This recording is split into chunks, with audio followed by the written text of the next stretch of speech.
Welcome to Doors to Hope and Healing, an inside look at the many facets of work that is happening at the Department of Children and Families, between our staff, the families we serve, and our community partners. My name is Jacqueline Ford. I have had the honor of working for the department for almost 30 years. And although I may be familiar with many of the topics we bring to you, I have invited experts in those fields to help us dispel the myths and misconceptions that can often be barriers to our work. Join us as we open our doors and invite you to have a seat at our table. Kathy, thank you so much for being on Doors to Hope and Healing. It's a pleasure to have you here, as you're an old friend who is the first time that you have joined us on the set here at Nutmeg Television, so it's a pleasure to have you. We're here to talk about the Exchange Club, and April being Child Abuse Prevention Month, or Child Abuse Awareness Month. And I know the Exchange Club is deeply rooted in our community, and we're going to be talking a lot about the Waterbury Exchange Club and some upcoming events that you're having. But before we get into the Exchange Club, can you just tell me a little bit about yourself? Sure. And I just want to say thank you for having me, Jack. You're welcome. And it's just always a pleasure being with you. And I do have some notes because, as we just got through saying, when you walk the walk every day and you work with, whether it's a service club, schoolwork, whatever, it just goes with the flow. So to sit down and when you're questioned, what do you do? It's very difficult to put it all on paper. It is. So I was born and raised in Waterbury, moved to Torrington about a year ago to be closer with our family. I'm now the office administrator at the Second Congregational Church in Winstead. I have one biological child, a young man, I should say, who lives in Ferndale, Washington with his family, with a granddaughter and a grandson there. And I have 5 adopted foster children here in Connecticut and 2 other granddaughters here. So my life is pretty full when it comes to the kids. How long ago did you start fostering? We were licensed in 1998, my husband and I. So it's been a long journey, and you've impacted the lives of so many children. Yeah, we raised over 32 kids in our home, and so many people have come to us over the years and have just said, they're so blessed to have you. And I look at it and say, I'm blessed. We were blessed to be chosen to be their parents, and that's how I feel. And unfortunately, I've been doing this for 17 years now as a single mom that we lost my husband very unexpectedly. And it's been a challenge, but I do have to give a huge shout out to the Waterbury PAL group and some of our friends at DCF that held us together through it all. And that's what it's all about. We've had the pleasure of having Waterbury PAL on this show, and they are remarkable. Yes, I mean, trendsetters by just the example of what they do for your community in Waterbury. And many PALs across the state of Connecticut are doing such great work for the youth. No doubt about that. Okay, so let's talk about the Exchange Club. What is the Exchange Club? So the Exchange Club is a civic organization, similar to, as people would say, I never heard about it. I never heard about it when I joined. Similar to Kiwanis, Lions, Rotary. It was founded in 1911 in Detroit, Michigan. And it was first chartered as a full non-service organization in 1917.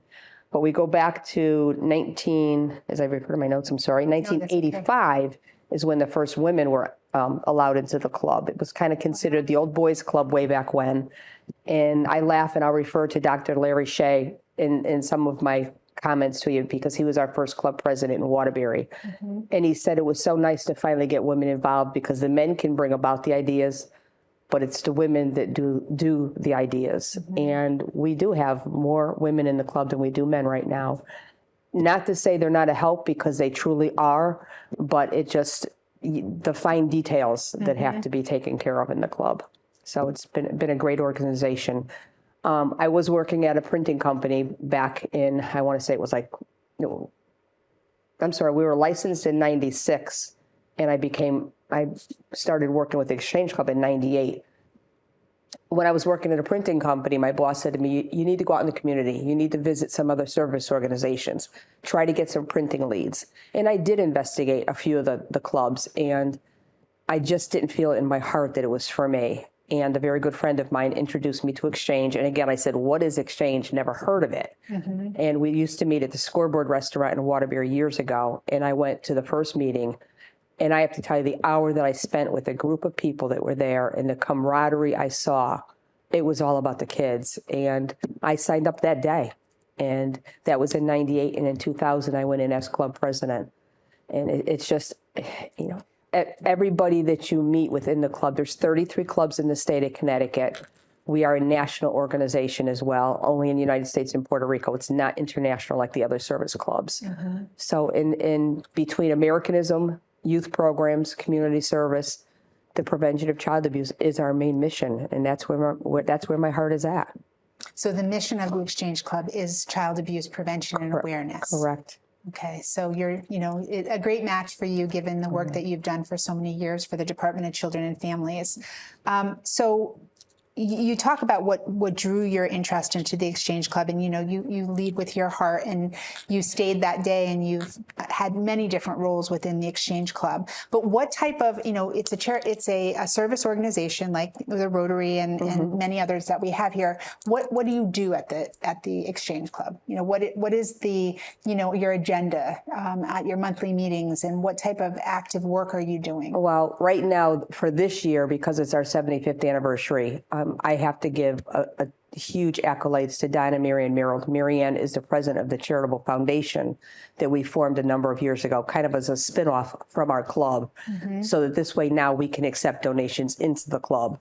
We do fundraisers. We have a blue ribbon campaign right now that's going out throughout the schools, the fire department in Waterbury, the police department in Waterbury. There's area restaurants in Waterbury that are selling the blue ribbons, just like the Shamrocks for muscular dystrophy. All of that money comes back to us and goes back out to agencies that apply for funding. It has to be something to do with either social worker or child abuse prevention, and we fund those programs. We do Americanism programs. We've done Give a Kid a Flag, at parades and things. We've done a healing field, which is in Hamilton Park in Waterbury. We laid out a whole field of American flags for the 4th of July one year. So we look at various things that we can do by a needs assessment of what the community is looking for, helping with veterans. There's in those parameters of Americanism, youth programs, community service. And the needs assessment, is that something that you discuss at your meetings or amongst your board? Yeah, what we do is we have a program development meeting July 1st when the new administrative year starts for Exchange. And we do a community assessment, and then we do a program development meeting, and what are our plans and goals for the next year?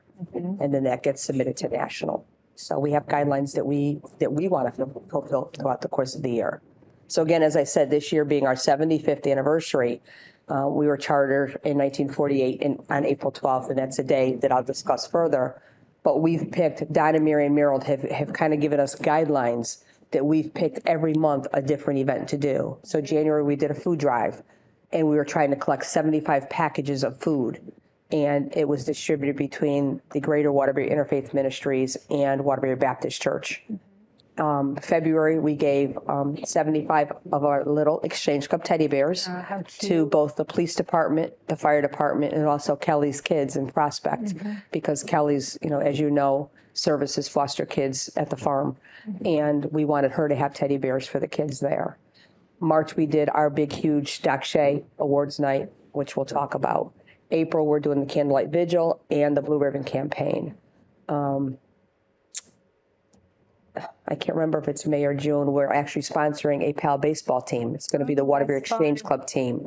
And that kind of came about as Sam Leisering, who was a club president years ago, and has been at our meetings. He's still on our board. He was the very first, well, actually, he's the last of the Exchange Clubs that was in the Exchange Club Little League team many years ago. Wow, that's fun. So it was great for Sam to give us that information. We kind of piggybacked on it.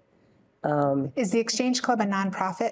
We are a nonprofit. The charitable foundation is the nonprofit. So that's where we have the 501c3 through. That is the charitable portion. And that's how you receive your funding through the donations of that. Correct. Yep. September, we roll into our Friday booth at the Bethlehem Fair. It's a 3-day event. And the sad part about COVID is it was shut down for 2 years, because of all the illnesses. And the year we came back, so many people just to stand in the tent and see the people walking through. We've been in the same spot for 55 years. And for them to come back and say, first of all, you're the best at the fair, but we come back year after year because of your mission. And we have a tip jar out there, and people will just even throw money in the tip jar, even though they're paying for their Friday. And we have that to put aside for other programs we want to do. So it's just the name that's out there, and they know what the mission is. And, thank God for the community. In May, in October, there's 2 huge events in Connecticut with the Connecticut District. May is the Salute to Connecticut's Finest. October is the Salute to Connecticut's Bravest, and that's where we honor a policeman and a fireman across the state at the AquaTurf. Huge event. In November, we're looking at doing a Thanksgiving dinner this year to host 75, staying in that theme, Yes, yes. 75 families for a Thanksgiving dinner. And then December, we're going to close it out with our wine, beer, and more event, which has always been a sellout event, but we're going to end it with Santa Claus being there and bringing unwrapped toys and find, an organization we can partner with a toy drive. So we have a lot planned for this year. And again, Don and Marian have helped us along this way, and we couldn't be happier that they're with us. So what's different than the Waterbury Exchange Club and then the district and then the international? Is there oversight of your exchange club? When we pay our dues, we pay a flat fee, which covers our meals for our dues. But we also pay a portion to Connecticut District, and then some of that also goes to National Exchange. So there's benefits. There's, benefits to the club, benefits to the community by being involved in the whole national program as well. I see. So, and they're globally. So are all of the exchange clubs that are in Connecticut, and across the country, they all share the same mission, Correct. vision, and goals. So you're all working on that same platform, Americanism, youth programs, community service, and the national mission. which is the child abuse prevention. Correct. And what other types of things are they doing nationally about child abuse prevention? Are they doing any programming with regards to that? Or is it these events that bring people together and create some level of awareness of what's happening? Yeah, well, National actually sends out a magazine once a month, and, it comes to every single member. And you can send pictures in of at the various clubs and things. And, they have a national convention every year to go to. They honor new members, new clubs. They'll go through the whole thing, parenting programs. We did have actually a child abuse center that was located in St. Mary's Hospital years ago, but with some of the renovations and things, it has since moved. The only child abuse center in Connecticut right now is still at Stanford Hospital. Oh, okay. But it's nice to know that there is one right there in Connecticut. And that was hosted by the Exchange Club that was put together? Yep. And as we know, that child abuse happens in every community, across every state throughout our country. So, no one is. Sometimes it's silent and sometimes it's not. Absolutely. So how has the Exchange Club strengthened over the years? I just think by building its membership and finding more committed members. We just did a joint membership drive last week with the Waterbury Chamber of Commerce. And we had 15 people that came to that event just looking for more information on exchange. And I know as of Monday, at least 3 of those 15 have stepped up already to join because of the mission. And it just, it's kind of the questions that were asked of me, Jackie, was, well, how much time do I have to give? Because everybody's busy. And I said, it's kind of like the old cliche. You get into it, you get out of it what you put into it. If you're coming just to have lunch and do nothing, well, you can go to McDonald's or wherever and have lunch. If you're going to come and be a part of the program, and even if it's 2 hours on a Bethlehem Fair weekend, we don't care because at least you're participating in an event. So, we want people that are going to come into the club, have children at their heart, and be committed. So tell me about the board development, your board of directors. Right now we have 9 people on our board between the officers and directors, and those are either a 1-year term or a 2-year term, and they're elected on with the membership every year. And then we have there's about 35 members in the club currently right now. And every club is suffering, with businesses. And I know even for myself, it's kind of something I put on the forefront because of how I feel. And everybody's the same, Girl Scouts, Boy Scouts, Little League, whatever. You've got to make it your priority if you're going to be involved. So it's just depending on where you want to be. Yeah, there's so many different organizations that need your help. It's kind of where you feel that you're best aligned with. That that mission and their vision, they touch your heart, and that's where you put your your time. And the good thing about it is as my kids always comment about, when we did the Bethlehem Fair, I remember my two older boys, they were out in the Midway hollering, fried dough, and now Megan, that you've met, our president, her daughters are 9 and 11. They volunteered last year for the first time at the fair, just standing at the table waiting on customers. So we're now instilling that community service in our children, and I know you know what that's like with your kids. Yes, absolutely. Yeah. It has to be deeply rooted and taught from the very beginning. But it's taught by example. When kids see you doing that, they want to be a part of it because they see how good it feels and how much you're helping other people. And you have to make it fun, So yeah, and it is fun. When you fill your bucket with helping others, it's definitely a feeling of deep satisfaction.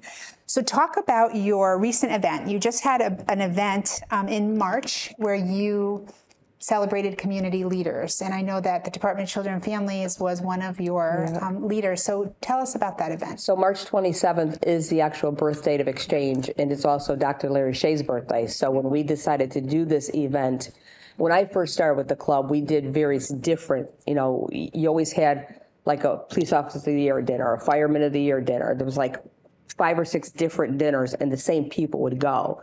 And we kind of followed the steps of the Naugatuck Club. They do a champions dinner every year encompassing everybody. So we kind of followed that and named it after Dr. Larry Shea. And we honor an ACE Award student who is a high school student. And I wish I had his resume with me because it just blew me away when he was accepted. But it's an area student. ACE stands for Accepting the Challenge of Excellence. It's somebody that comes in as a freshman, just kind of taking up a seat in school and getting in the wrong crowds, causing all kinds of ruckus, to maybe like sophomore, junior year, the light bulb goes off. And he says, I want to graduate. And between the help with his peers, all of a sudden his kid could go milestones in his studies, maybe a captain of a football team or something, and is now graduating. Those nominations come from the guidance department. So this year we were surprised. We actually had 6 nominees this year that we had to go through, and it was really close. The Youth of the Year award, we had first place and second place, and that's based on an essay that comes directly from National. They have to fill out the essay, submit it to us, and there's a committee that decides that winner as well, or those 2 winners. And this year, some of the essays were just, over the years, I said, I don't know if I could do these essays that these kids do and to listen to them. But this year it was talk about someone that's made a difference in your life.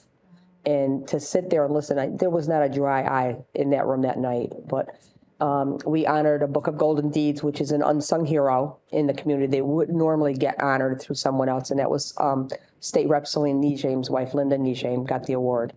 We honored a police officer and a fire department person for the year.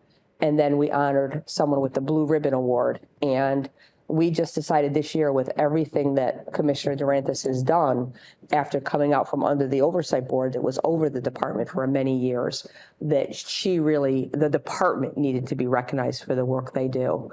And I know she was just elated when we called to let her know that she was getting the award. And actually, Vanessa got the award herself personally a number of years ago. Kelly Cronin is the program chair for that event. And we said, you know what, Vanessa, I'm not even sure what position she held back then, but with everything she's gone through, and there's bad press, no matter what you do, there's one thing that can happen that can ruin a department. So with everything she has done, we wanted people to know with her leadership. And Ken Meisegland, I believe, with the Bureau Chief's office, was there to accept the award on her behalf. And he even stood up and he was so touched by the youth award winners.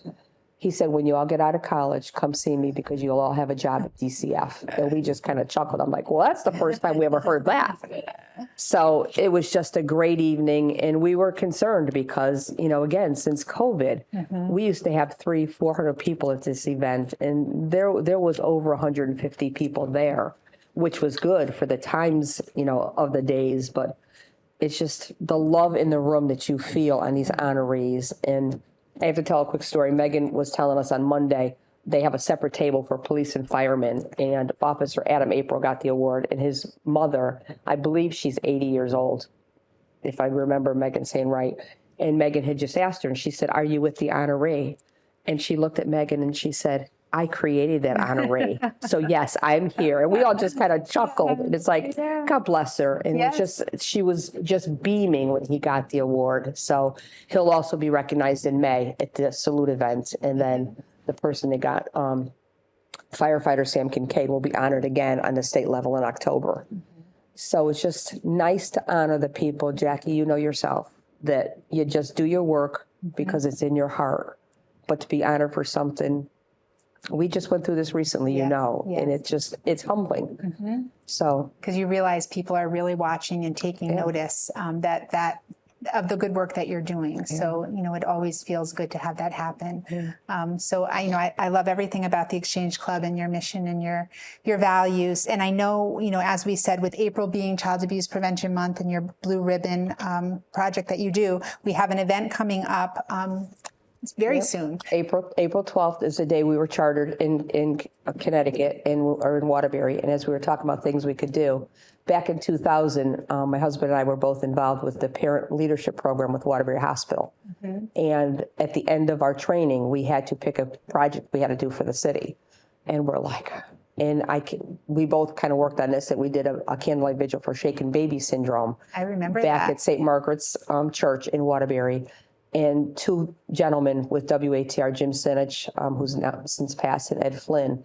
Jim was our master of ceremonies, but Ed Flynn commented the next day, isn't it nice that wouldn't it be great to block off the street and just have people overflow from the church for this type of event? And it was a great, we actually had Pam Belisle from the Don't Shake Jake Foundation there as our guest speaker.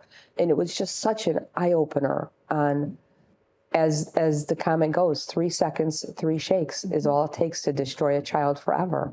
And you don't think about that until it's brought to your mind.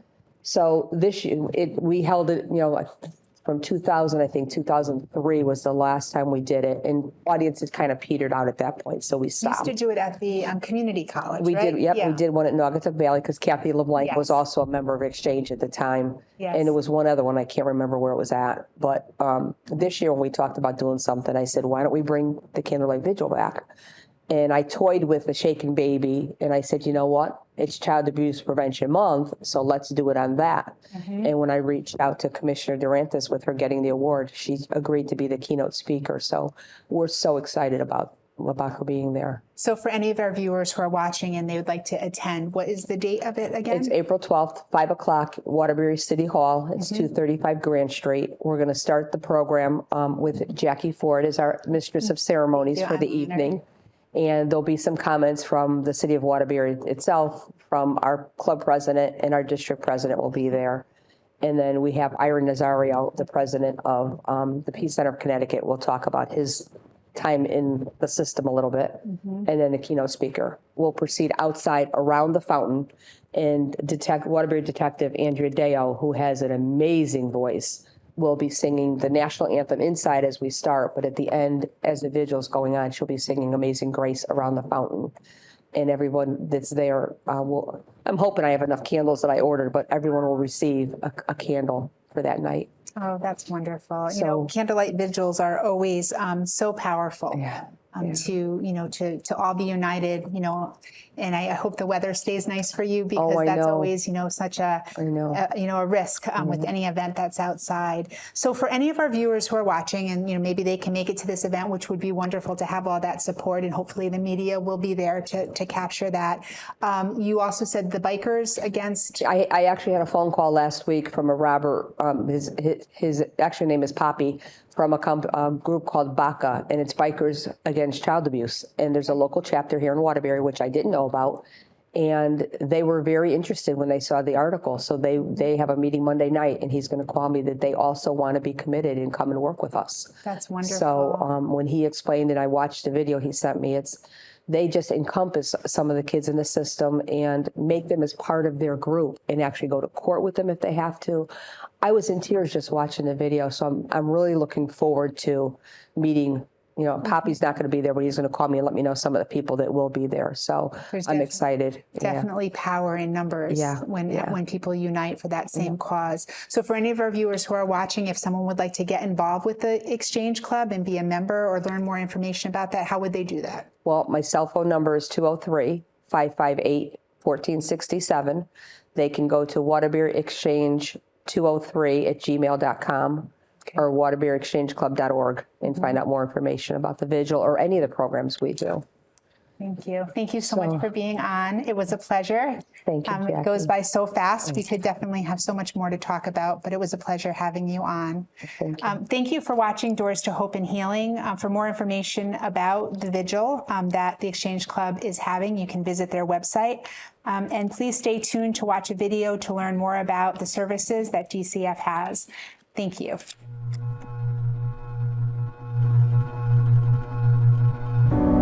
Being a teen is tough. But for teens in foster care, not knowing what comes next, their world can feel upside down. And they need you to help turn it around. Provide support, stability, hope, and right their world. Learn how you can foster a teen.